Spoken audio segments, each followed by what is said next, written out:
team of the first decolonial health and climate conference.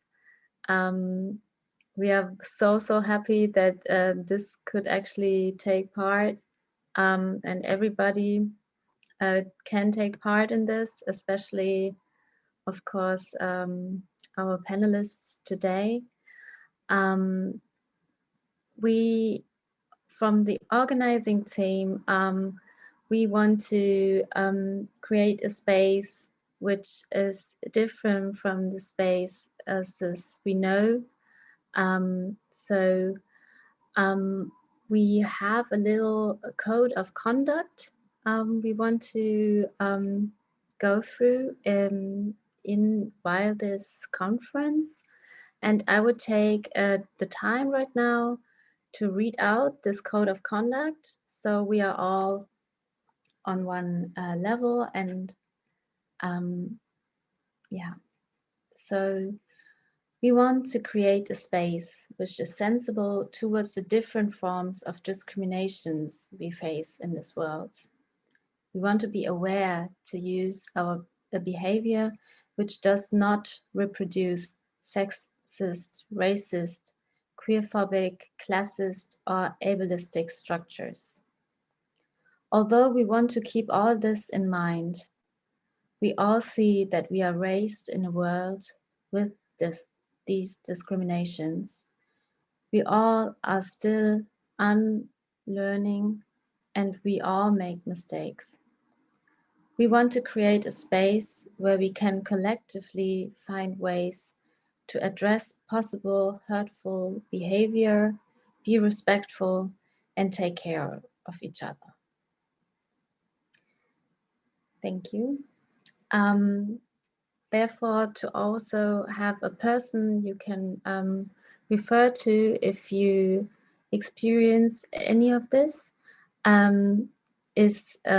have an awareness concept. So you can write me in this session if you experience a discriminatory behavior or language.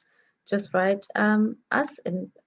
This session, it's me, so we can offer support or mediation, especially if you are in group work, which would not be today, then we can also come in. And yeah, so, but we are also have to say we are all not all perfect, also not the awareness team, so it would be great if we could all be part of the A team and watch out and take care of each other. So that's all I have got to say. And also we have communication signs. We use the Zoom raise your hand function. And also you can show your approval or a negative reaction via the Zoom functions. And please also put a question mark in the chat if you don't understand a word which has been said, so we can take the time and explain. And also, yeah, the L especially is for the word when you don't understand it, then we will take the time and explain. So this is all about me. I'm very happy to give the word to Fatim Selina Diaby, our moderator today for this panel. Yeah, thank you that you are here. It's really wonderful. And I give up to you. Thank you so much, Steph. I'm also very grateful to be here with all of you. And as Steph mentioned, in this conference, we want to do things a little bit different. And we want to create a space where you are aware of your actions and also of your surroundings. So I thought maybe we can just like for 3 minutes, start this session with a short mindfulness practice. So just in the form of a body scan, so you can become aware how you are here today, how you are feeling today, what thoughts you're currently have in your mind, and how your body feels today. So for that, I would just like to ask you to, wherever you are, to sit up straight and lift up your chest a bit. so that you really sit up straight. Lower your shoulders, so be aware of the weight you sometimes carry on your shoulders. And then maybe close your eyes and take two deep breaths. So in and out. In and out. And then you can ask yourself, where am I today? I can answer that for you. You're at the most amazing kickoff, a panel discussion of this conference about decolonizing climate and health. And then the second one is a question you can only answer, which is, what do I want to take from today's session? And which feelings, experiences, and thoughts brought me here today?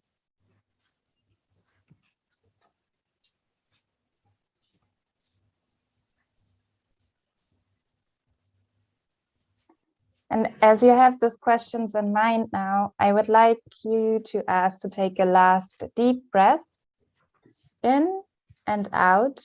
And if you haven't yet, open your eyes. And I welcome you again to today's first session of the Decolonize Climate and Health Conference, the online edition. So my name is Fatim Selina Diaby, as Steph already introduced me, and I will be moderating today's panel with our most inspiring speakers from Colombia, Mapuche, South Africa, and from Bangladesh, located in different parts of the world. And I myself, I advocate, I write, I organize to mainstream decolonial practices and thoughts at the intersection of health, climate, and racial justice. And I'm also extremely grateful and excited to be here today with you at this conference. So now I'm gonna just quickly tell you what's the plan for tonight. So I will just give a short introduction about the speakers. Then we will have a panel discussion along 3 thematic foci, which will be about indigenous activism and struggles at the intersection of health and climate, about the tools of activism, and also what the vision is of the panelists we have here today and why they keep on fighting and why this is important. And at the end, you will have the opportunity to also ask questions. And maybe throughout the session, you can just write them down somewhere. And then when the time comes, you can post them and the panelists can try to answer them for you.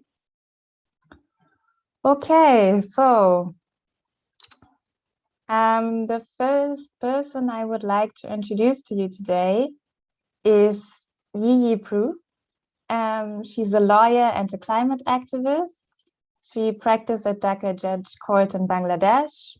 She belongs to the Mama indigenous community in the Chittagong Hill Tracts in the southeast of Bangladesh. And in June 2020, she submitted a report to the UN Special Rapporteur on the Rights of Indigenous People about the impact of COVID-19 pandemic, discrimination, and climate change on indigenous communities in the coastal areas of Bangladesh. And she's committed to making indigenous perspectives on climate justice being heard. She was also a compliant in the constitutional complaint against the German climate policy. And in April 2021, the German Constitutional Court ruled in favor of the main complaints raised. Thank you so much, Gigi, for being with us today. Maybe you can just pose a short hi to all the participants we have here today. Thank you for introducing me very nicely, Selina. Yeah, and thank you very much to all that attending here, and that it's nice to share about the decolonization, about the indigenous perspective, that I would go through the deep things, what is going on, what we especially what I faced the discriminations, and also others, the indigenous peoples discriminated in this, even how to say, in even this COP26, I would going to talk about, and also I would going to talk about how the world using to the people, the indigenous people, as a using how they use, that I will explain. Thank you so much. We're looking very much forward to your insights. Yeah. The next person I would like to introduce is Maisanye. He's an environmentalist activist from a town called Emalakeni in Mpumalanga province of South Africa.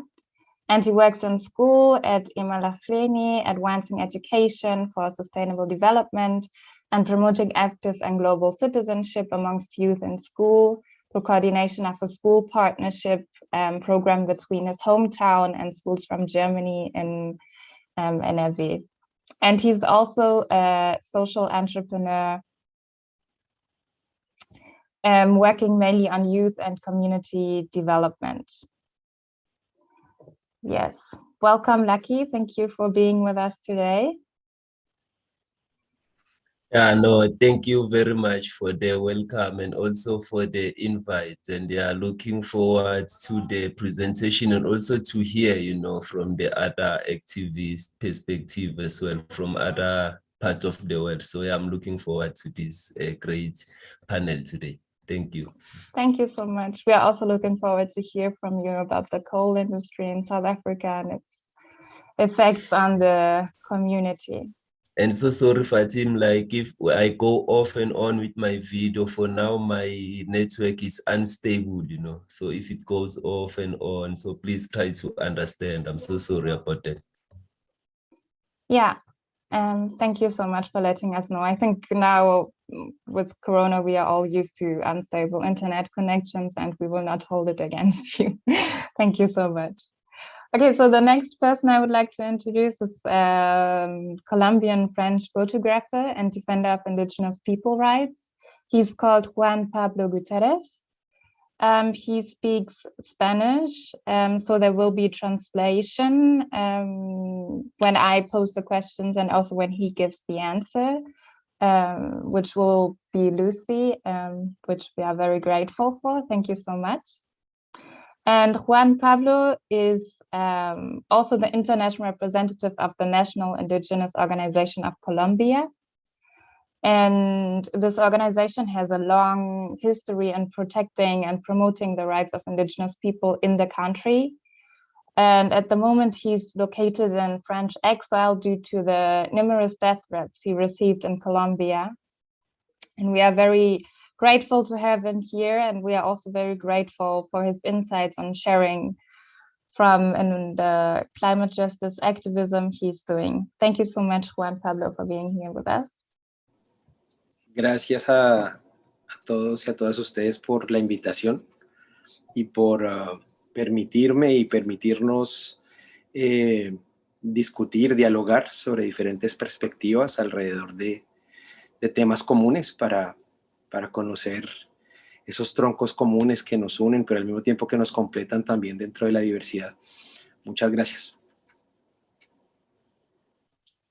So thank you very much for inviting us today and allowing us to have this discourse, this dialogue between different perspectives around a common theme to realize better and work on what unites us in those topics. Thank you so much.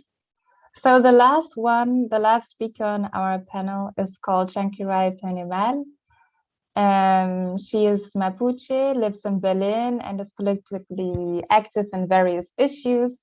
She's one of the initiators of the Legalization Now campaign and is particularly concerned with the situation of indigenous population in Abya Yala, which is the indigenous and post-colonial name for what we know as Latin America.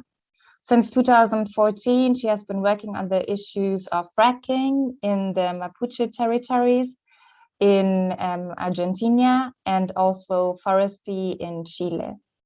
So thank you so much, Chankyrai, for being with us today. And she will also will need some translation. So every time I say something, there will be translation back. Ya, mari kompuche, mari pulamien, mari puguenoi, encheta Llanquiray Painemal piñen mapuche sumota enche, que mapo lepan, Berlin Guariameu, como ya coimen computu fache tragun meu. Bueno, saludé en Mapu Sumun porque también eso es parte de un proceso de descolonizarse y no es fácil porque hemos perdido la lengua, muchos de nuestras generaciones. Es un placer para mí estar acá, pues compartiendo, conversando y bueno, espero que sea una conversación entre hermanos y hermanas y aprendamos también a no competir y a querernos. Eso, gracias.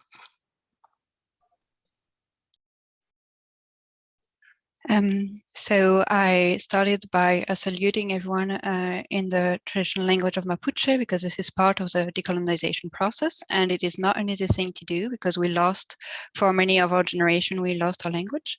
I am very happy to be here today so that we can share and talk, and I very much hope that this conversation will happen between brothers and sisters, and that we will learn to not be in competition with one another and to love each other. Thank you so much. Okay, so now you, the audience, you know who you have in front of you. And I have the pleasure to also pose my questions to the panelists we have today.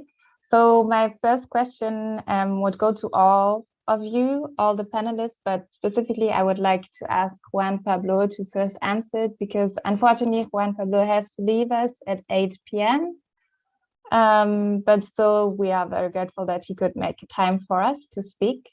My first question would be, in a country like Colombia, protecting the environment is very dangerous. Actually, last year, Colombia was the most dangerous country for environmental activists. You are now living in the French exile. And I would just like to know what keeps on motivating you, or what also motivated you in the first place to become an activist, to become active, and maybe was it also due to some inequalities you observed in your environment and in your community? Bueno, muchas gracias. Efectivamente, como lo acabas de decir, Colombia tiene y vive esa gran paradoja que por un lado es el segundo país más biodiverso del mundo, con más biodiversidad, pero al mismo tiempo es el país donde más asesinan a líderes sociales, a defensores de derechos humanos y a defensores pues, de medioambientales y del medio ambiente. No sé si sigo y traducimos después o lo dejamos más cortico o más largo. As you want, I will just take a visual cue on you, and when you stop talking, I will just directly translate. So thank you. Yeah, as you just said, Colombia is a country with a huge paradox. Indeed, it's a country with the second largest biodiversity in the world, but also the first country where social leaders, people who fight for human rights and for environmental protections, are being murdered. Entonces, todo lo que tenga que ver con oposición al orden o al supuesto orden establecido, en Colombia viene acompañado pues sistemáticamente por amenazas. Desafortunadamente, el trabajo de defensa de los derechos humanos, de la defensa de los derechos de los pueblos indígenas, que es mi caso, por ejemplo, pues viene acompañado no como una excepción, sino desafortunadamente como la regla de amenazas. Y en mi caso, pues eso fue lo que me hizo hace 3 años y medio salir del país.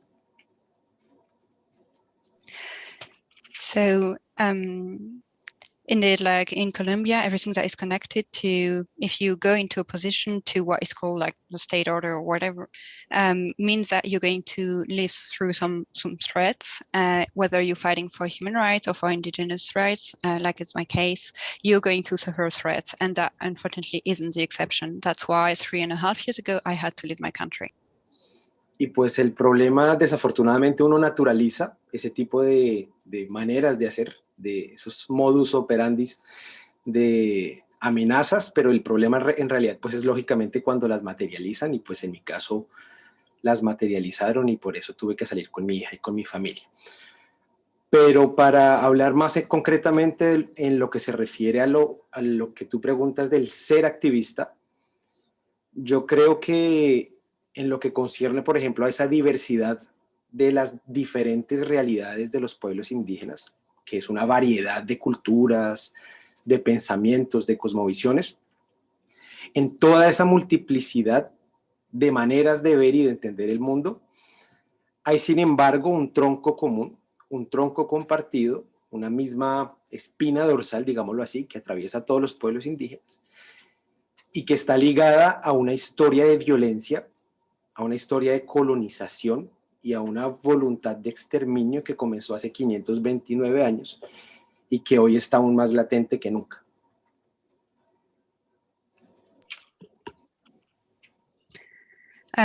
So the problem with the threats is that when they actually materialize, like that was the case for me, that's why I had to leave the country with my daughter and my family. As activists, we connect different indigenous realities and different understanding of the world, because even though those are different, they have a common point, which is that they're connected by a history of violence, of colonization, and of will to put an end to the existence of these indigenous people.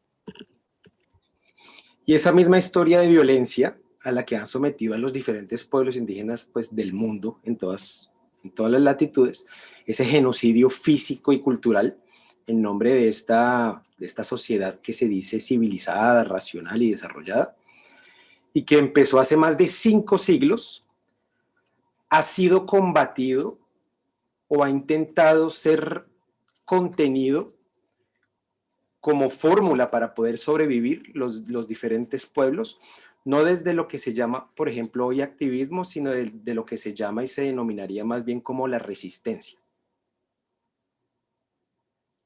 And this history of violence, of literally cultural and physical genocide in the name of a so-called civilized or rational society has been fought for over 5 centuries by indigenous people for the survival, and not so much by what you would call activism, but by something that you would rather call resistance. Entonces, a mi parecer, al interior de la lucha de los pueblos indígenas se habla más de un proceso de resistencia, por ejemplo, que de activismo, ya que para mí, puede de pronto que me equivoque porque no soy un experto en el tema, el activismo responde más a un combate de diferentes personas al interior de una sociedad que se organizan para exigir que algo cambie, ¿no? Para exigir cambios en la sociedad, pero que son cambios que están relacionados directamente con lo que se llama los derechos humanos. So within our struggles as indigenous people, I would say we don't talk so much about activism. And even though I'm not an expert in the question, I would say that usually activists are people within a society who are pushing for a change within the society and very often in connection with human rights. Entonces, para ejercer el activismo está lo que se rechaza, pero por otro lado también lo que se exige, ¿no? Que está conectado a esos derechos humanos que las personas tienen, los activistas. Entonces el activismo, desde mi parecer, conecta esas reivindicaciones con derechos fundamentales, con esos derechos fundamentales que de hecho si los miramos en el fondo, pues son derechos humanos y derechos fundamentales que han sido creados por los países que más los violan, ¿no? Son una creación de los países más violentos del mundo para proteger a la misma humanidad de esa maldad a la cual ellos son capaces de llegar.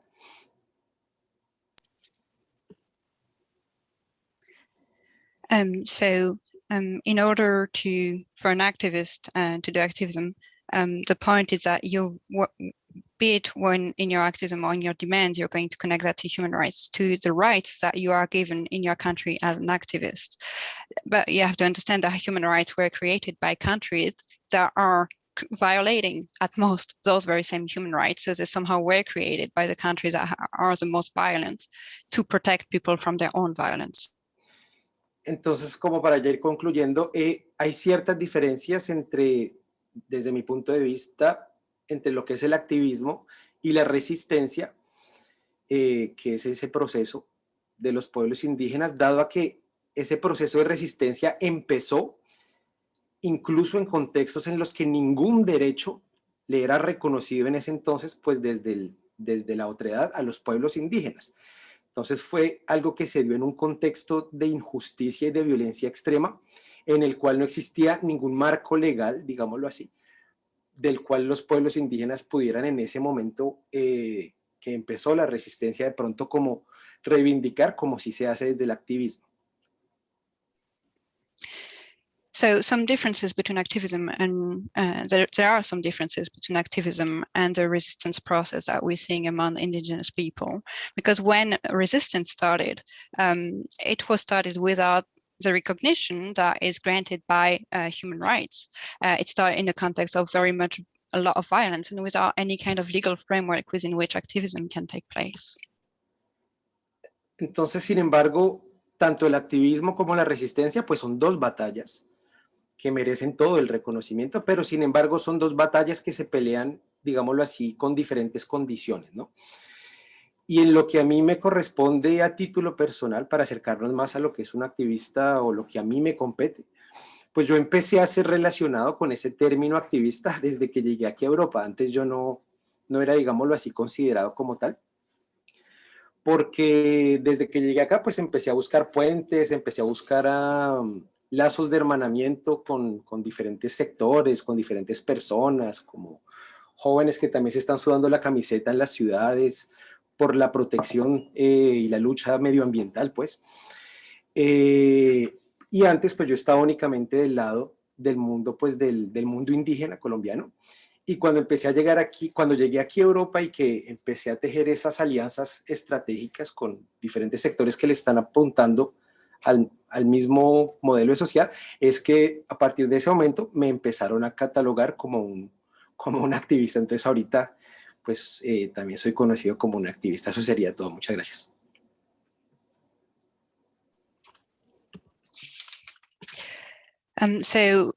You have, of course, like both activism and resistance are very important battles, but they do take place under different conditions.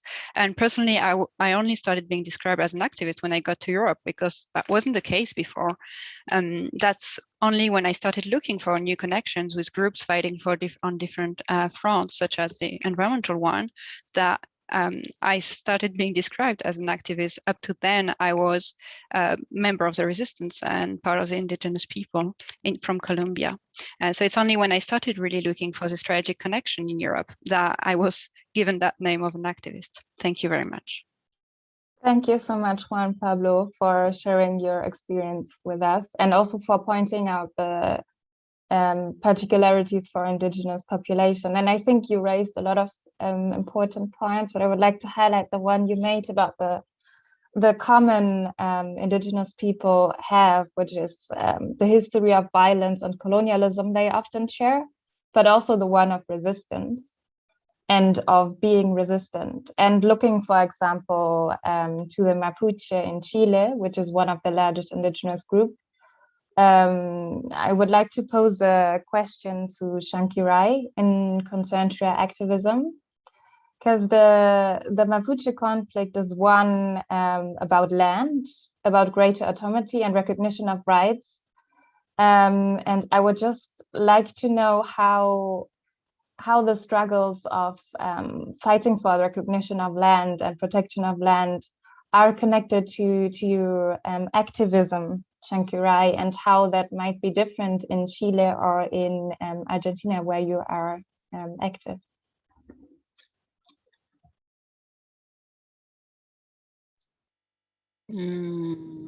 ¿Alguien me puede traducir la pregunta?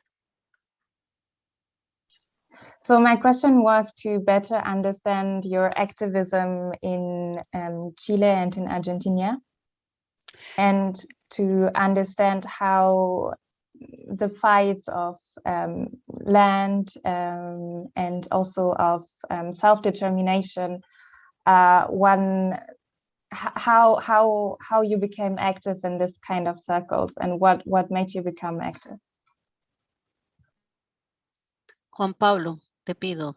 Ay, bueno, la verdad es que yo estoy más perdido que pingüino en desierto, pero yo creo que es ¿cuál fue tu proceso de de volverte activista? Yo creo que es más Ok. Y también, basada en la realidad de tu país. Y también cómo se compara un poco la situación entre Chile y Argentina, porque tú vas a, de verdad, hacer todo lo que puedes para proteger lo que está pasando en Chile y en Argentina. Sí. Bueno, yo nací en un contexto político. Cuando tenía 5 años fue el golpe militar, que es desde el momento en que me acuerdo. Desde ahí en adelante siempre estuve ligada a las organizaciones mapuches que estaban en ese tiempo organizadas bajo el alero de centros culturales, porque eran tiempos de dictaduras y no se podían hacer organizaciones políticas. En el año 1978, Pinochet, el dictador en esos años en Chile, hizo un decreto para dividir las comunidades mapuches, que eran propiedad colectiva. El objetivo era dividir las comunidades y transformarlas en propiedad privada para poder, con el objetivo de lograr meterlas en el mercado y que se pudieran vender. Voy a dejarlo ahí para la traducción, por favor, porque si no... Sí, perfecto, gracias. So I was born in a political context, in a very specific political context, right? When I was 5, the military coup happened in Chile, and since then have been connected to the Mapuche organization. Back then, they weren't a political organization because that wasn't allowed under the dictatorship. And then Pinochet published a decree that goal was to divide Mapuche communities before they were collectivized, they were like really together. And the goal was very much to make them private and therefore enable them to be put on the market. En esa lucha pues estuve como estuvieron muchos jóvenes, no solamente voy a hablar en ese tiempo era joven, ¿no? Estuvimos luchando por la defensa del territorio para que no se dividiera. Lo que se logró en alguna parte, en otra parte no. En esos años la lucha era más camuflada, más escondida, porque había un discurso muy claro de parte de la dictadura que decía somos todos chilenos, aquí no existe nada más que chilenos. Pausa. So in this struggle, we were many young people, or back then we were young, and very much we were committing to fighting for the land so that it wouldn't be divided. And that was partly a success. And back then that kind of struggles were very much hidden because the discourse that came from the dictatorship was that we were all people from Chile, and that was it. There were no other distinction. En esos tiempos también se impuso un modelo en el año 1974, un año después del golpe militar en Chile, se impuso un modelo de desarrollo para la región donde vivimos aún los mapuches, en lo que ellos mismos denominan reducciones, en territorios reducidos. Ese modelo era la industria forestal. Y es lo que estamos desde ese momento hasta el día de hoy, es una lucha que se está dando en contra de los grandes monocultivos de pinos y eucaliptus. Y bueno, ese es como en el contexto donde crecí y me politicé. Punto.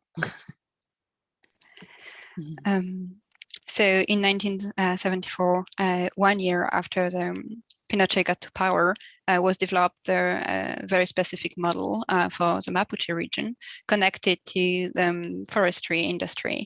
So since then and up to today, we are fighting against monoculture in forests that are mostly made of pines and eucalyptus. And that's how I grew up, both as a person and politically. Para resumir, nací en un contexto político dentro de una crecí y me socialicé en una comunidad mapuche. Nunca viví en la ciudad. Comencé a vivir en la ciudad cuando me tocó salir al exilio en el año 1987 y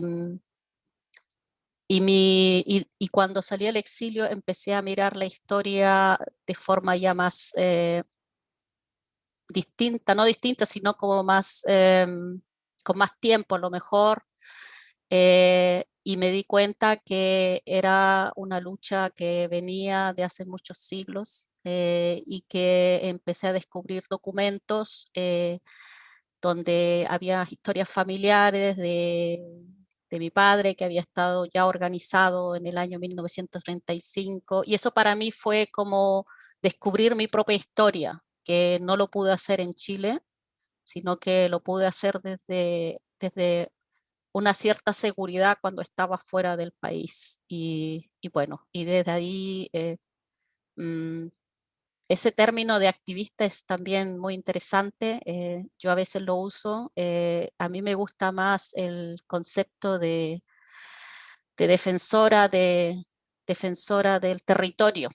Y también a veces digo que soy una militante porque para mí lo que he observado en Europa es que normalmente es una etapa de la vida, es cuando uno está joven, está en la universidad, después empieza el trabajo, ya se olvida uno del activismo. Entonces he observado eso y por eso no me gusta mucho el tema cuando me catalogan de activista, porque para mí es una lucha que no elegí, porque me hubiese gustado a lo mejor vivir libre sin tener que estar luchando, sino es lo que me tocó y asumí y que creo que lo voy a llevar que hasta que no esté cuando no pase de este mundo. Como dicen, nací chicharra y voy a morir cantando. So when I went into exile, that's when I started really looking at the history with a different way. I'm sorry, I went to find my notes. So in summary, I was born and I got socialized in the Mapuche community, and I never lived in a city until I went into exile in 1987. And it's only when I went into exile that I realized that I could look at history with more time and also more freedom that I could in Chile, and that I realized I was part of a struggle that was century old. I even found documents about my own family, my own father, that were dating back to the 1930s.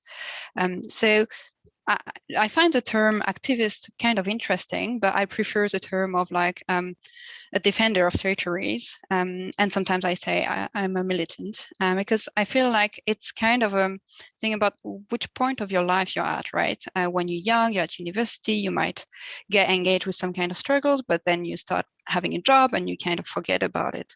So I'm not so happy about the term activist because I didn't choose this struggle, you know. I would prefer to live free with maybe more choices on another type of life, but that's how it is. That is my life. I take it and I keep fighting. Y lo último para responder la pregunta con respecto a Chile y Argentina, nosotros como mapuches estamos luchando por, a veces en la presentación, en nuestras presentaciones decimos somos mapuches con pasaporte chileno, somos mapuches con pasaporte argentino, porque las fronteras fueron impuestas, son naciones coloniales, ¿no? Que surgieron bajo la negación de los pueblos indígenas y bajo el genocidio de los pueblos indígenas, sobre todo en la parte argentina, y bueno, y por eso el trabajo de solidaridad y de interacción que hago con las comunidades, la hago no solamente con la parte donde yo provengo, que es el Culumapu, la parte de Chile, sino también con la parte de Argentina. Nos consideramos un pueblo, y esa es la lucha que estamos dando.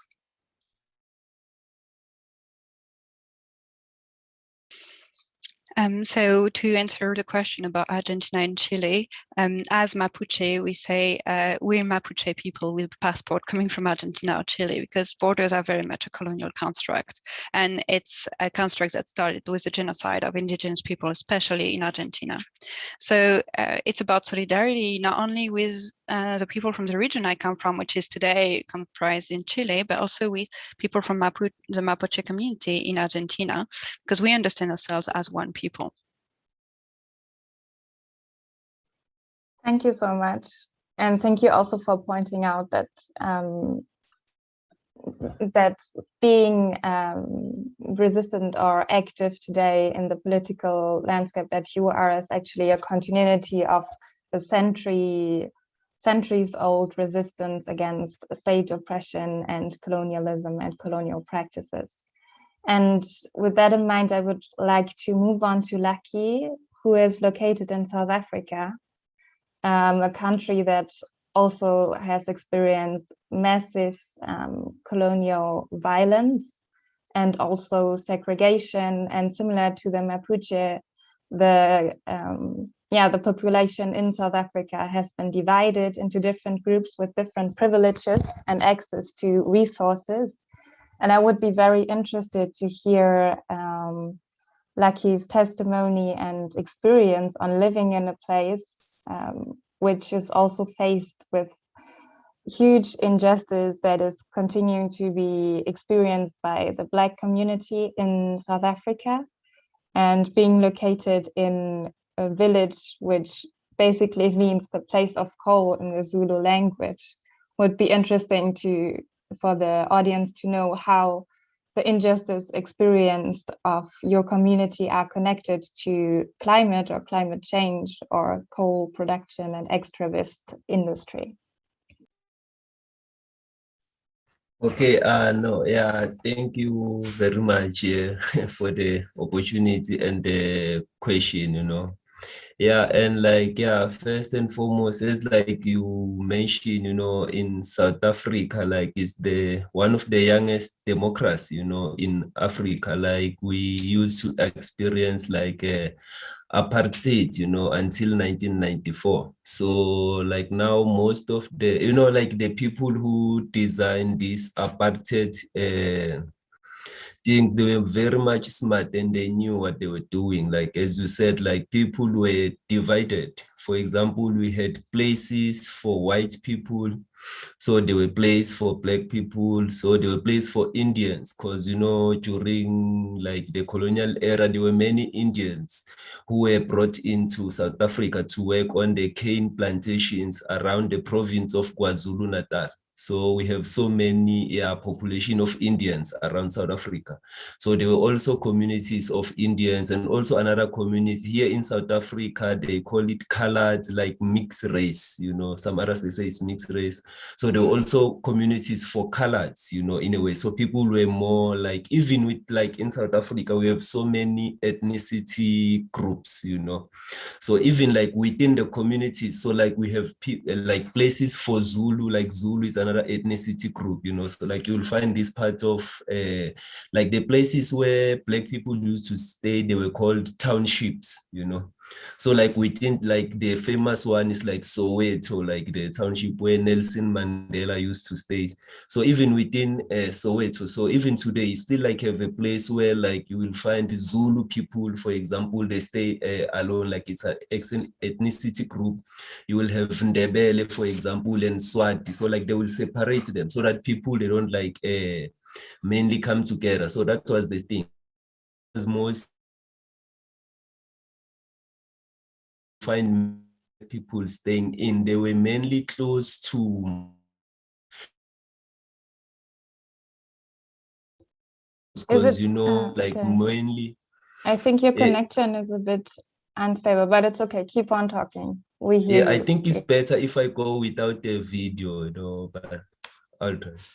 So what I was saying, like with the thing, so like for townships, we're mainly situated near coal mines, like, because mainly African people or mainly Black people, most they were brought in as migrant workers to work in a mine during apartheid era. So they used to stay close to mines. So like you'll find people having houses like in less than a kilometer, you know, to a coal mine. So all the impacts of coal, of like the pollution, they will directly impact the communities there around, you know. So that's what kind of inequalities that we faced, and it's even still today, because we still live in townships, like communities where are very much close to coal mines, you know. And also there were jobs, you know, even during apartheid era, even today, that were reserved for African people or for Black people, you know, like, and those work or jobs, they were mainly hard work, you know, and it was mainly where you are being exposed to pollution in a way. So like, you know, because of during apartheid era, it was not something normal, you know, like for, or something that people were used to, you know, like to confront the government if they are not happy about something, you know, like to raise issue about the pollution, you know, and staying in an unhealthy environment. So those apartheid legacies, even today, they are still there, you know, like people, they still afraid to confront the government, you know, because we still face the same pollution as it was during apartheid era. So even today, those are still happening in a way. And because like Emalahleni, as you said, like, yeah, this town, like Emalahleni, it's a Zulu word that means place of coal. So like it's a main coal region for South Africa. So they said like the best quality of coal is found here in Emalahleni. So the situation with here in Witbank, we have so many coal mines, but we have a problem of unemployment, you know, amongst young people. So why young people are mainly, or people who are mainly born and raised here in Emalahleni. So before you can work in a mine or industry here in South Africa, like they undergo medical fitness tests, like you have to go to a doctor, and the doctor will have to check if you are medically fit to work in a mine. So most people who were born and raised here in Emalahleni, when they go for this medical fitness test, they don't pass them, they fail, because like they are already impacted by the pollution, you know, if you are being born and raised here. So they cannot work. So you find mainly young people who were born and raised here, they are unemployed. So people who work is people who are not from around. So you find mainly others, they come from even from other Southern African countries like Zimbabwe, Mozambique, Swaziland, you know. We have so many people whom you will find working in those coal mines. Oh. So you will need some interpretation, maybe, yeah, I don't know. So that's, yeah, kind of, yeah, to raise, yeah, like the situation with like the apartheid, like the impact of apartheid, even today, yeah, we still face them. So like, yeah, it's many challenges, even like the area that we live in. Like it's not only coal mines that we suffer. So like there are many other industries that are happening around, like they manufacture steel here and also chrome and vanadium. So like there are many other industries that are contributing to the pollution. So these kind of inequalities you face, you will find that mainly the African people, or like the African people of descendants, you know, like we reside very close to these industries and this man, so we are directly affected by this pollution. And most of them, like they don't even work in these coal mines or industries as well. So like the only thing you will benefit is only pollution. And what is said, you know, still these industries, they are multinational, you know. So like you find these mining companies, they are European, American, others they are from Canada as well, also Australian as well. So they are not South African in a way. So the only thing we benefit is the pollution, you know, nothing more. Thank you so much for pointing out also the intersection of health and climate here. One can observe in Emalahleni.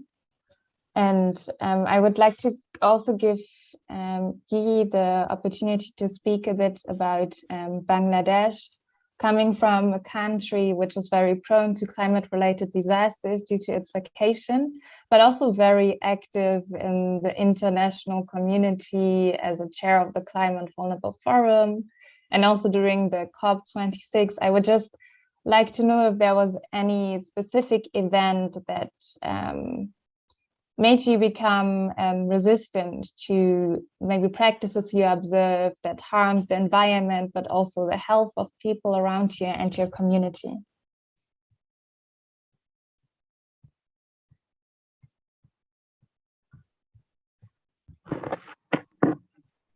Yeah, totally. I would talk about the community and actors who are presenting about not only as a Yi, but it's the community of actors that we are always that the actors. We have the activism that always the facing the not the same that same level of the background. Always we have the background not like in Germany or in some the rich country. So we have the always the you can see the I would say the Pablo and the Lakin has the network problem. So this is the all we have the the present moment, the background you can see. But in a, if you look at the more deep, then it's more difficult for us. So I was the lucky to represent on COP26 in this site event only. I got that to opportunity.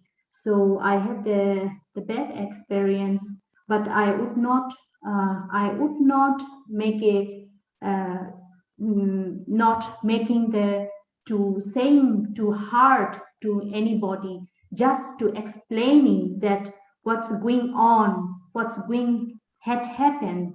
Like when we had the communications, so that I will have to, so only I presented there as in a video. In case if in Bangladesh the power cut would go, then I cannot attend. But that was just for urgent, but I supposed to attend. So I was ready and excited to represent, because that is the not only for the only the community, the for who are facing that the community, indigenous people are most affected, and in some cases past already, and in future we will face more. So that's why it was very important, and I got the opportunity to ask in Germany such the role, the master, the Germany who are involved in environment, the Mrs. the Svernia Sulse, to ask a question. I had the opportunity. So it was the technical problem. So I would not able. I was waiting, and it shows the loop that without me, then at least I would say at least they have to ask a confirm. For example, here if we are doing the before 30 minutes, we are starting the 7. So why not it's a 6:30 or like this too? And such big COP26 that events, it's just I am not hurting, just I'm sharing the where is a slightly mistakes.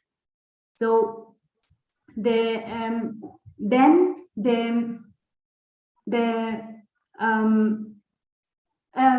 you see the inner power who are representing, they can just easily can skip our questions then. So what had happened with me then, I waited at the end the program. I tried to enter, but it was not working. And even I tried to write the emails, but did not work. But this is the most, I'm not complaining. I am saying this system need to change.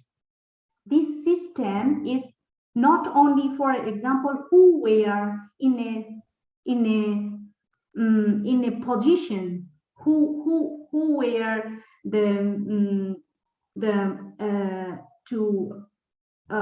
to operate in my case, that that if they say, oh sorry, or they can just from the job they can change, but then it will not change that. Still it will, other people would join there, yeah, another one would join, so it will not change. The system need to change, because in such a big here, in Germany or in France or in Spain, or so such a in country like they are who are struggling, the organizations are struggling, yeah, for the climate justice. So they have to make effort. The system need to change, not be discriminated, or yes, they don't have intention, but still is inquiry that what had happened, to confirm that what happened. She informed she had the electricity gone, or she had then if they are confirmed, then they could. So now this I lose to represent the in South Asia who are facing, who are everyday challenging, who are everyday facing about climate change. So their voices not reach. Yes. And you have, I would like to discuss here main thing as an actor in COP26. I have been yes, I have been not there any time, but that the many indigenous people are there for just cultural to showing like that. That in a COP26, the indigenous are invited, I know, but this is using like a tokenism. It's just showing the token when we are going to somewhere and just we get token and we enter, and then token is not important anymore. So same like we are as indigenous people as like a tokenism. So this is the very, very important to think about, that we miss our country in Bangladesh, that in they are representing internationally very good about climate change, but indigenous people are not included in a adaptation and mitigation in whole world. In the COP26, I think you are pointing out to a lot of important points, mainly the continuing exclusion of indigenous and Black and people of color from decision making, and also the kind of system that is used to kind of ensure that maybe also maybe without willingly, but at least the consequences seem to be the same. I'm sorry to interrupt you. I just want to say goodbye to Juan Pablo, who has to leave us, I think, in a few minutes. So thank you so much, Juan Pablo, for your insights. We will miss you in the rest of our discussion. And see you next time with internet. It's unbelievable to not having internet in Europe, but it's a reality. And you feel the freedom. Yeah, thank you. Thank you nice so much. To meet you. We keep fighting. Yeah. Yes, and what you are pointing out, he is also bringing me to my next question, which is what kind of to demand from the international community, or to actually demand anything at all? Because when we look at tools of how resistance can be done, would you say, is it also to refer to institutions that might have actually, as Juan Pablo has pointed out, fostered a concept of human rights, for example, that was drafted by few and by the ones that are actually also are not defending them to the extent they should do? Internationally, who are working on about the indigenous people who are here, the organization, they are not denying, they are supporting, yeah, they are supporting. So, but in a how the Pablo said that this is the important, they are including, but more need to sensitive to sincere about them, because the indigenous people actors are indigenous people are not such a good background as the in other places who are struggling in Germany or in many organizations internationally. So they have to, they are the organizations also take care of the human rights or discriminations or racism. It's they not only saying in orally that yes, they are working, but more to sincere about that, because our background is not saying that we already such a where we reach as an actor. It's really difficult. Even we have a broken computer, we have network problem, we did not able to speak proper English, or we like these lackings. It's important to give the chance. If not taking sincerely, then this would not work. Yes, this goes back to structural inequalities that seems to persist despite efforts made a lot by the communities affected by it the most. And talking also about the COP26, which has been mostly perceived as not so successful, I would say, in reaching goals of climate justice. But for example, for South Africa, there was a South African coal deal made. I don't know if you heard about it, Lucky. And it's sometimes even proposed as a new model for climate progress.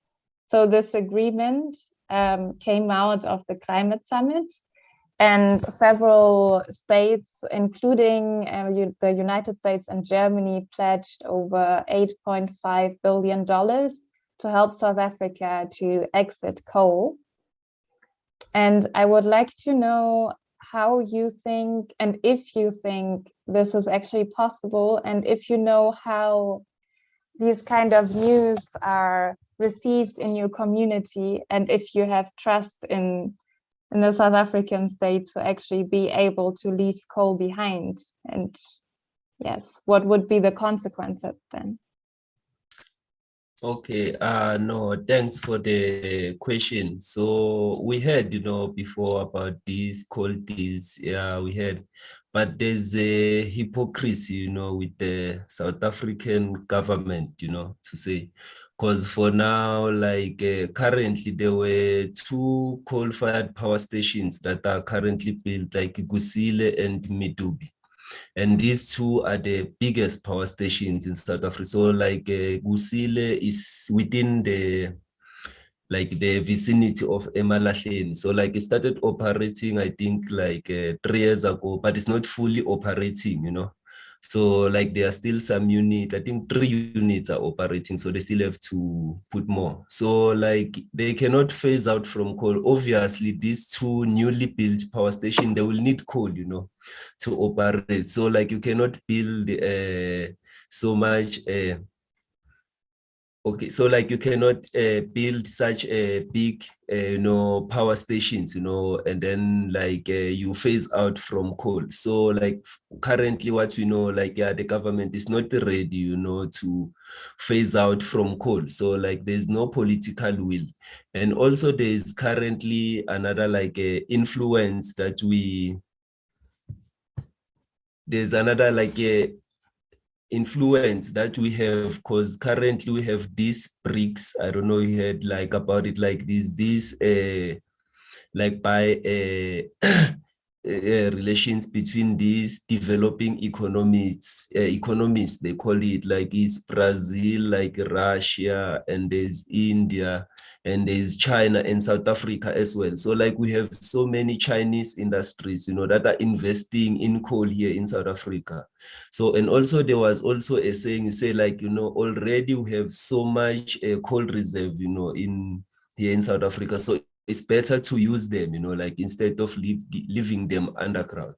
So yeah, there will be these deals being signed, but what is happening in reality currently, you know, we see like more and more coal mines being opened, you know, and there's also another power station, KW5, that was proposed, you know, but the community, where like they wanted to build it, like people started to reject it, you know. So like there are more and more plans, you know, to build power stations and also to build more coal mines. So we'll see with time. So from what we realize, like there's a lack of political will, you know, to phase out coal from the South African government perspectives, from what we see, you know, in reality, not on paper, because on paper they will agree to this, but they will never do it, you know. Yeah, it's true. It's maybe also due to the point that over 80% of South African electricity is actually coming from coal. So there's a huge dependency. Yes. And then so, there's also the question, if the transition away from coal happens, then what will be done with the jobs that will be lost? And how do those people find jobs again? Yeah, so like, yeah, for example, we have renewable energies, you know, like they can build more and their jobs are more sustainable, you know. So if we mention about jobs, we talked about it here in South Africa, for example, we have a very serious, a huge unemployment rate, like we have around 52 to 53% unemployment rate, you know, and around 73% amongst youth, you know. So already the unemployment is there. So what we need here, like I think we need to focus more on building like a reliable, you know, and sustainable jobs, you know, instead of this coal mining. So for example, yeah, of course, we will lose some jobs, but we need to have some alternative, you know, in a way, yeah, to the jobs that will be lost in a way. So yeah, so we cannot say we cannot move out from coal because of works. Because for example, now we have the impacts of climate change, you know, they are happening, even though in South Africa we might not experience that much, but parts of Mozambique, you know, they suffer a lot, you know, from cyclones and so forth. So yeah, the impacts are already there. So we need to kind of compromise, you know. So if we want the jobs or we want to build a better future, you know. So this is, yeah, I think also is what, I don't know if I will pronounce the name right, Llanquiray, like she talked about something. This is not something easy. Chankyrai, yeah. Yeah, thanks. So it's not something that is easy, you know, we are going to achieve, like to phase out coal and then like next year or next year, we just phase out, you know, from coal. So we'll see, even from with Germany, we are told they'll phase out coal from 2038, if I'm not sure. So we will see with it, you know. So this is something that is a process. So we live to learn. So Germany might be an example in a way, you know, because they've been, since they phase out from nuclear as well, you know. So from coal, we will learn from it. So this will be something that will be taking some time. But what I know now here in South Africa, most of the coal reserve, like we have investors. So people already invested in those coal reserves. So to phase out from it, we don't know. Yeah, we will see. Yeah, thank you so much. I think it will be interesting to see which countries will actually leave coal behind. Also, if Germany will take a leading role. We don't know yet, depends on our new government. And Chankyrai, I would like to give the word back to you, because Lucky pointed out to how the political and also economic climate can change the resistance and also the political how people are politically active. And I would just like to know how you think in the situation in Chile, for example, with President Piñera announcing a state of emergency in the beginning of October 2020 and the deployment of troops in the southern region where also a lot of Mapuche are located. how do you think this has impacted the resistance that is currently there? And yes, what is your point of view on that? ¿Puedo traducir si quieres? Pues la pregunta es saber cómo ha afectado las políticas recientes en Chile, como el estado de emergencia de octubre de 2020 de Piñera. Eso ha significado que muchas tropas han sido enviadas al sur. Y claro, es donde se encuentran los mapuches y cómo eso puede impactar a la resistencia. Para el pueblo mapuche, esta es una situación que no es nueva. La militarización de las comunidades, la criminalización, los asesinatos, son parte de la historia y siguen siéndolo ahora. O sea, después de la dictadura de Pinochet tuvimos gobiernos democráticos y todos aplicaron leyes antiterroristas contra la resistencia mapuche. For the Mapuche peoples, this is not a new situation. Militarization, criminalization of our communities, and murders are literally part of our history, and that's still the case today. After Midnoche, we had quote democratic government, but they all applied like anti-terrorist laws to Mapuche people. La diferencia es que ahora se sabe, la diferencia es que ahora existen los medios sociales. Antiguamente, bueno, en mi época, cuando no existía todavía el internet, tengo más de 50 años por eso, cuando contaba esta situación de la militarización, de cómo estaban las comunidades asediadas, mucha gente no creía. Ahora hay celulares, hay videos y eso ha sido para nosotros de alguna forma, para el movimiento mapuche, ha servido para visibilizar la criminalización. No olvidar que estamos en una lucha anticolonial, que el despojo de los territorios mapuche tiene que ver mucho también con la historia de Alemania. Para muchas personas que no saben, es que cuando hubo la guerra de colonización para despojarnos de nuestros territorios, el gobierno chileno mandó en acuerdo, en complicidad decimos nosotros, pero fue un acuerdo entre el gobierno chileno y el gobierno alemán de llevar colonos alemanes a los territorios mapuches para emblanquecer al país mapuche, para traer a supuesta gente que había una imagen de que eran que iban a desarrollar el país, y a esas personas se les dieron todos los beneficios para que se pudieran instalar en las comunidades de mapuche, y esa historia no se sabe. Lo otro que no se sabe, que creo que es súper importante hablar, que hubieron mapuches también en los llamados zoológicos humanos aquí, en Hamburgo, en Berlín, en París, fueron expuestos nuestros antepasados en zoológicos, o sea que los famosos zoológicos humanos, ¿no?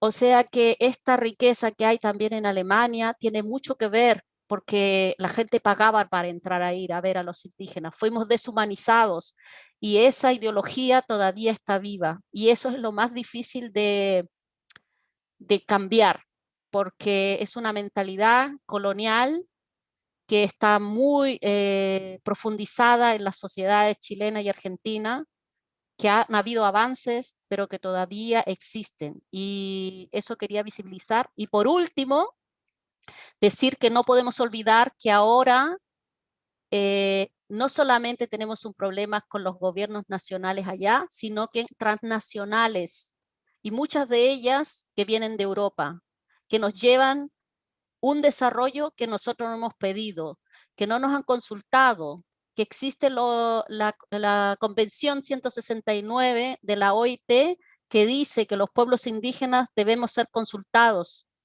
y eso no ocurre. Bueno, lo voy a dejar aquí, disculpa la intérprete. I'm just finishing my notes. give me a second. Yes, thank you so much, and no problem at all. So a big difference is that today everything that's happening is known, right? We have social media, which wasn't the case in my time. I'm over 50. We didn't have internet, and back then when you would talk about militarization, many people just wouldn't believe us. But today, with mobile phones, with videos, we can really show the process of criminalization. And we shouldn't forget that it's also a fight against colonization, and that there is a big connection actually between Chile and Germany. When there was the war of decolonization, there was an agreement between the Chilean and the German government, which included bringing German nationals to Mapuche territory to, quote, enable the development of the region. So a lot of really good advantages were given to those people so that they could settle on Mapuche land.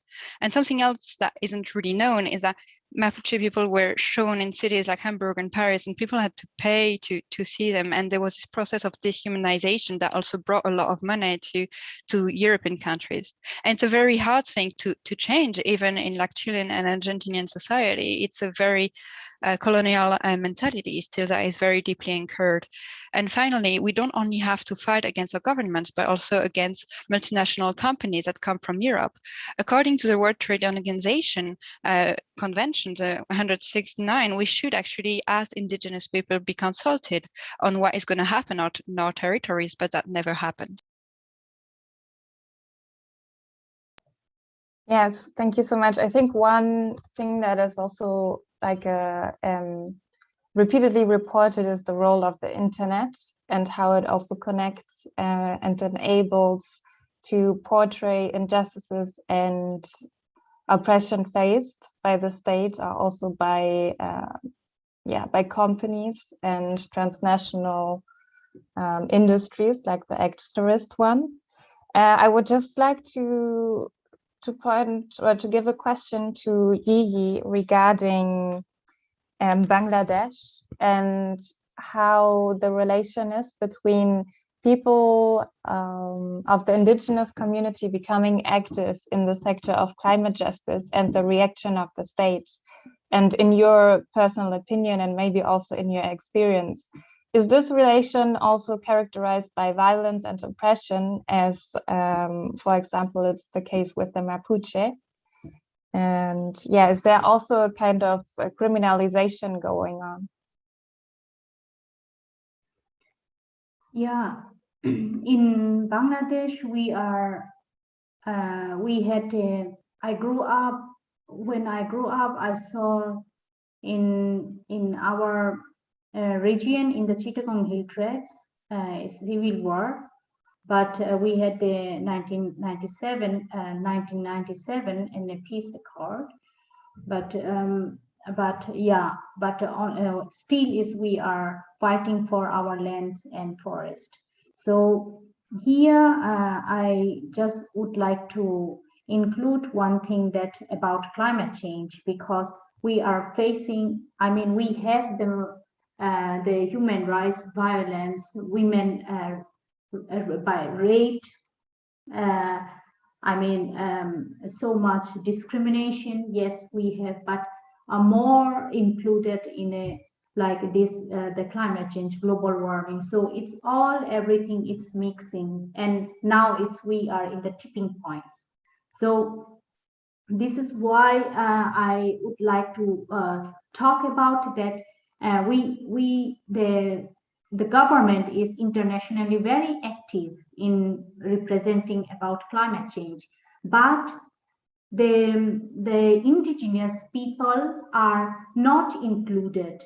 Their voices are not heard, because they are suffer. One side in southwest, they are the most affected by climate change, and in the southeast also most affected by climate change, that landslides, we are facing more cyclones, now is more frequent, and the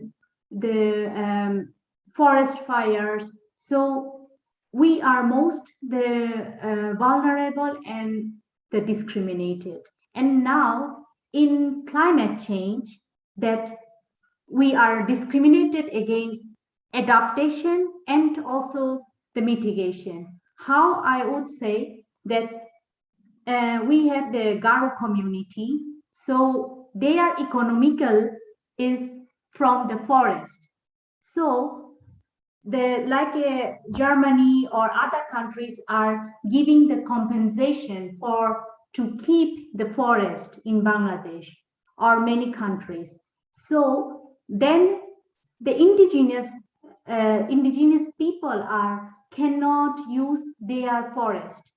So their economical base they are losing. So how can they develop?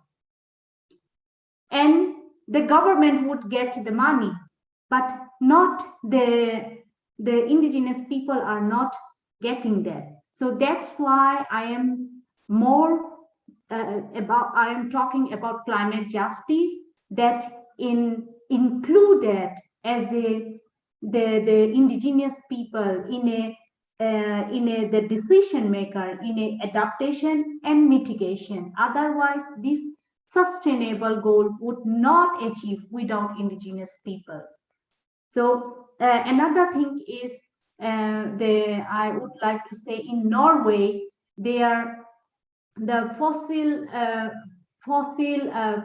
point and energy that they made in this month, the court decisions, that the government made they made the energy wind, fossil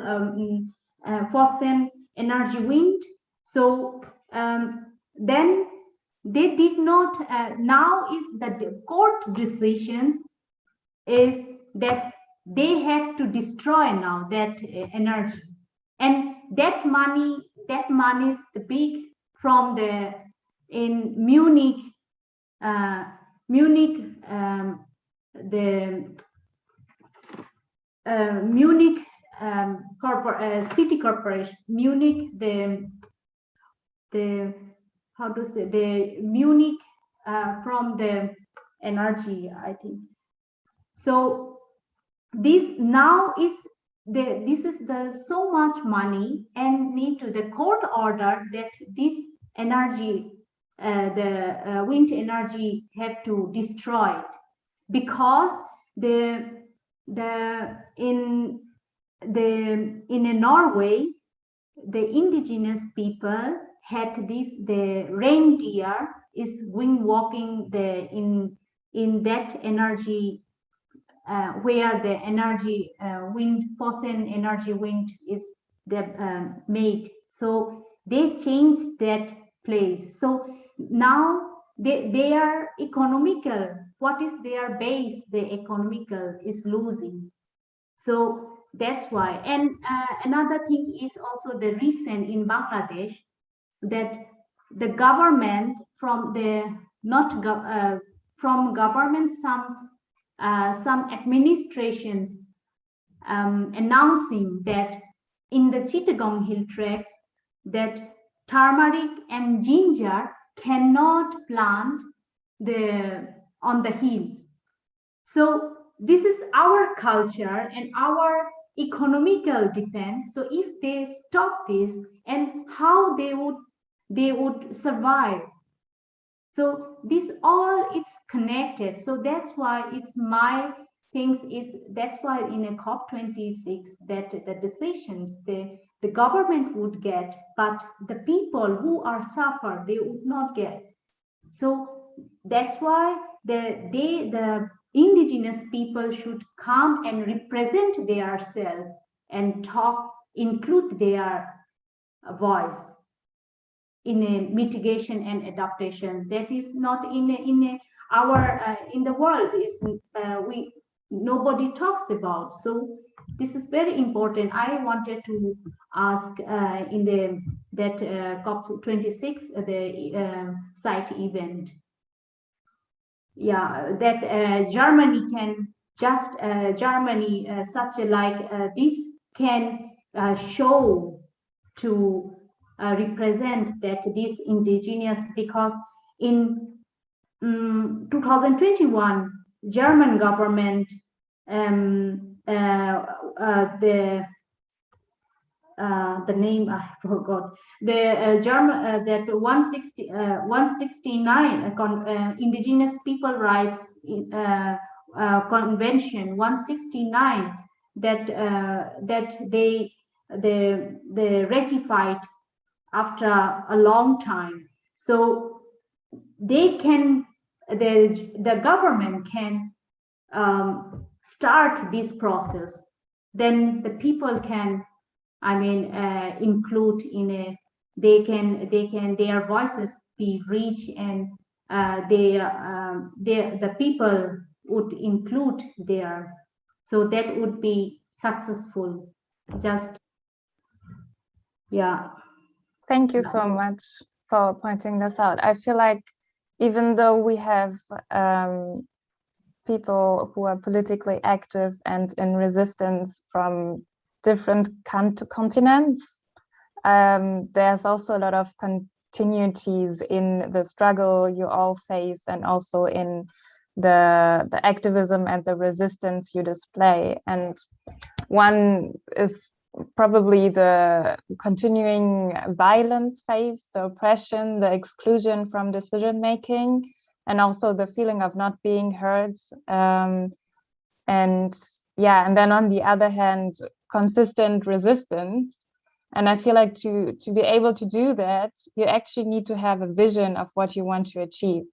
So I would like to pose the last question to you, to just quickly make a round and tell us what you wish for, what you're fighting for, what is the vision you have in mind, and what keeps you going. And then we would go over to the Q&A and go a little bit over the time, but it's a very interesting conversation, and I hope that everyone will stay with us. So maybe Chankyrai, you could begin to answer the question. Thank you. ¿Cuál es mi visión, no? Esa era la pregunta a la traductora. Yeah, exactly. Bueno, estamos en una... Yo creo que la pandemia del COVID y los cambios climáticos son temas muy graves, que de alguna forma pues la pandemia nos ha hecho ver que las desigualdades sociales existían y que solo se agudizaron, y que las soluciones que hay con respecto al tema de la salud, del acceso a las vacunas, siguen reflejando la desigualdad social. Y partiendo de esa situación, creo que no tenemos que olvidar, hay mucha gente haciendo cosas, o sea, para volver, mucha gente haciendo cosas, mucha gente, movimientos sociales, mucha gente indígena organizada, los pueblos negros están organizados, pero estamos ante un sistema económico neoliberal, capitalista, en donde lo primero es la ganancia, ¿no? Ahora escuchando un poco a Gigi, pues de la participación que tenemos los pueblos indígenas, de la no participación que tenemos los pueblos indígenas, yo siempre pienso que las soluciones que vienen desde Europa no siempre son las mejores, ¿no? Las famosas soluciones falsas vienen de Europa, y tenemos que estar muy alerta, y tenemos que...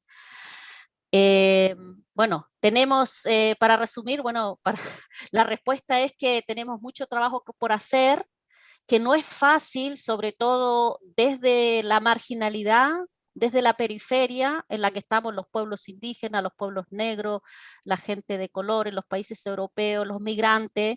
Es muy difícil, no es fácil, pero yo creo que lo único que tenemos, no tenemos otro planeta. Yo le apuesto mucho a la unidad, le apuesto mucho a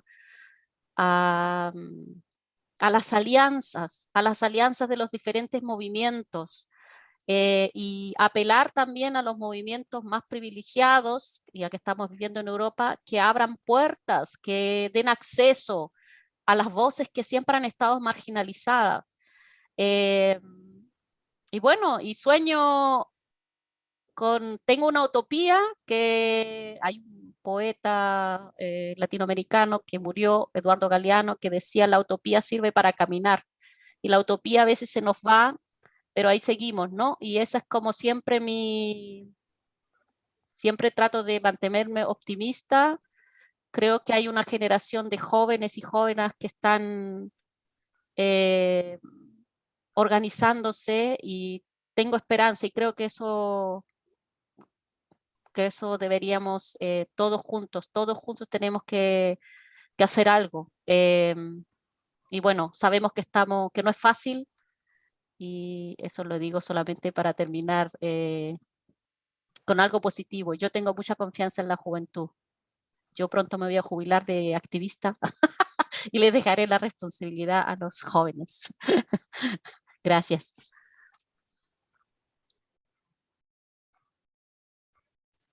Yeah, so today with the pandemic and COVID and climate change, I mean, all of these are very, very serious topics. And I think what the pandemic showed us is the reality of social inequalities.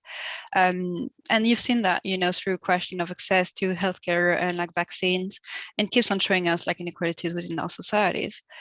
Many people are doing something, many social movements, many indigenous movements, but the system within which we are, it's an economic neoliberal capitalist system, and like the first aim of that system is profit. And I'm just thinking about what he said, that like indigenous participation is simply not represented, is not allowed, and that connects somehow in my mind to like the fact that false solutions mostly come from Europe. So to answer your question, there is a lot of work to be done, and it's not easy from the periphery as marginalized people, the marginalized people that we are as indigenous people, people from migration background, or migrants, people of color. But I mean, at the end of the day, we don't have another world. And what's important, I believe, is unity and alliance between movements, and also work with more privileged movements that can give voice and place to most marginalized movements. And there was a poet that I really liked who unfortunately passed away, Eduardo Galeano, who said that the role of utopia is actually to enable you to move forward. So that's why I always try to stay optimistic. And I really believe that today there is a new generation organizing itself. We should, of course, all do something, and it's not easy, but to end on a positive note, I really trust in the new generation. I will soon retire from activism, but I really think that our young people will keep on moving us forward. Thank you so much for sharing that. Maybe, Lucky, you could go next, because I know your work is also mainly with youth, so maybe you have the same experience or perspective.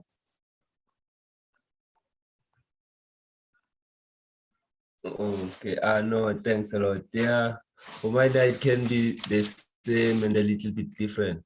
So, you know, for us here, the vision for me and like the things we want to achieve, you know, from here in South Africa, as I've said, like we have so much, very high unemployment rates, you know, especially amongst young people. So to work in a mine for a youth or for someone is kind of an achievement, you know, it's something great, like they've achieved, like they are working, you know, they can manage to get an earning, you know, and put food on the table. So this is something they are proud of. So the vision we want to have, you know, is to raise more environmental consciousness, you know, amongst young people. That's why especially now we try to focus and work with the youth in school. Because for me personally, when I was in school, they used to tell us, you know, that we need to pass with good grades, you know, especially with subjects like mathematics and physical science, you know, so that after finishing school, we can be the tool or the product of these coal mines, you know, because they require you to do mathematics or physical science. If you do other subject, they don't. So like we were more motivated when I was in school. Like my dream, because also my father, was working in a mine. My older brother was working in a mine. So this is kind of like they build something that is a culture, like it's a circle we need to break, So even for me, when I was at school, like I wish when I was maybe primary school and early secondary, like really, to be honest, the wish was to work in a mine, because that was the possibility we were shown, So the vision for us now is to build more environmental consciousness and have more youth, or young people who are conscious like me, who love the environment, who will protect the environment, who will be more aware of the impacts of coal mining, and what is happening around. And what keeps me moving and do this is just, like the work. We see it is very much necessary, to do. We don't do it because like it's a hobby or you are employed, you are gonna get money. Do this because you have to, because if you don't do it, no one else will do it. So yeah, what makes me keep on moving here is that we see it's for the good cause, to do it, and it's for the future generation as well. And how like this youth in school, like we engage with, how they appreciate and they take it serious, like they realize, like they also motivate me, like to keep on going, and they are like to do more. So yeah, for us, here is to raise more awareness and people to be aware of how bad how bad coal mining can be. Because for example, we can organize a protest with activists. Maybe we can be around Emalahle and we can be maybe 150 or 200, people protesting. But imagine if we can like build more awareness and engage more people, and maybe we are maybe 2 million people protesting, like the government will start listening then, instead of having maybe 500 people protesting. But if you can have 10 million people protesting, the government will see and realize, that they will start listening to us, in a way. So yeah, that's what we want to do, like the vision and what keep us moving now, to bring more and build more awarenesses and get more people engaged, like involved, and also build more like international networks in a way. Because for example, also with South Africa to defeat apartheid, it was not only South Africa alone, other African countries and also European countries, there were anti-apartheid movements, even in South America or so forth. So this is kind of a global challenge. So like even having more international partners, because they are interrelated, like the coal mines here, they are multinational, others, American, European, and so forth. So yeah, that's how we see to achieve these sustainable development goals. We need more international partnerships. So yeah, thanks. Thank you so much.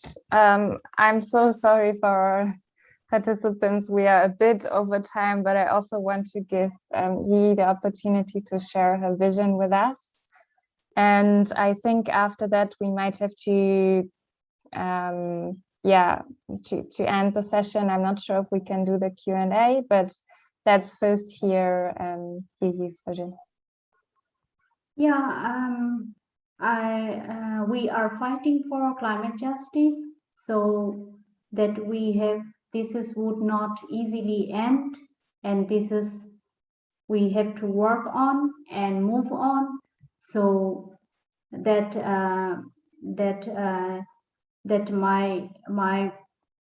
our work is like to include the climate adaptation and mitigation in the negotiations. So that is our fighting. So yeah, and to keep who are the responsible for global warming 1.5 degrees, and the government, let's see, we are looking that the government would what government would do. So then we are waiting for that impatiently. That's the thing, and we have to work. Then we have to move on, work together, and our voices from Chile or from South Africa or from Philippines or from Nepal or from Bangladesh, we have to make a a common voice. Welcome. Thank you very much. Yeah, thanks to you. Thanks to all of you for sharing your experience and your insight with us. And it's really, I think it's really inspiring to see how you continue to resist and you continue to inspire and you continue to educate and to fight. And I think that's very important. And I hope that throughout our conference, we can also keep up this kind of spirit and also the kind of support that seems to be having within your different communities, but also around that, and alliances that are built, and also transnational, transcontinental ones. So thank you so much. And I think because we are a little bit over time, we might not be able to do the Q&A, but on our website, you can find more information about our speakers, and some of them had also put down their contact details. So if you have any questions, maybe they can just directly post them to you or get in contact with you, and yes, to learn more. Thank you so much. I would hand over to Steph because there are a little bit more organizational information coming for the upcoming days, and I hope that the ones who have been here today at the panel discussion will also join for the other events and workshops and discussions planned throughout the weekend. Thank you so much. Yeah, thank you all, also from part of the organizing crew. Thank you for your time, for the sharing, for this possibility of unlearning. Thanks to the panelists, Yi, Llanquiray, Lucky, and Juan Pablo. Thanks to Selina, Fatim Selina, for the moderation, for this great moderation, bringing together all these different views on the same struggle, and especially also for the invisible tech support, the great tech support from Stefan and Markus, and Lucy for the interpretation, the translation. We want to also keep sharing apart from these platforms. So we want to invite you to share your material on decolonization, climate and health, and on our shared Padlet, which you will find the link in the chat right now. So also the panelists, if you would like to also share some material on your work, and also the people who are here right now, you can look it up, share between each other. And also, which is super cute, is that we have a Spotify playlist, which we share. So also to get some new input there, to post, to drop your current obsessions and sounds to decolonize our playlists. So also there, the invite to share. And we would also invite you all to join us for the whole weekend. So if you can, so as one of the focuses on this conference is not only this great sharing, but also building and nurturing relationships, building connections, and enabling trustful unlearning. So again, a warm welcome to everybody to join us tomorrow and on Sunday. Please register if you haven't done it already, to also receive the links. And yeah, have a great evening, you all, and hopefully see you tomorrow. Bye.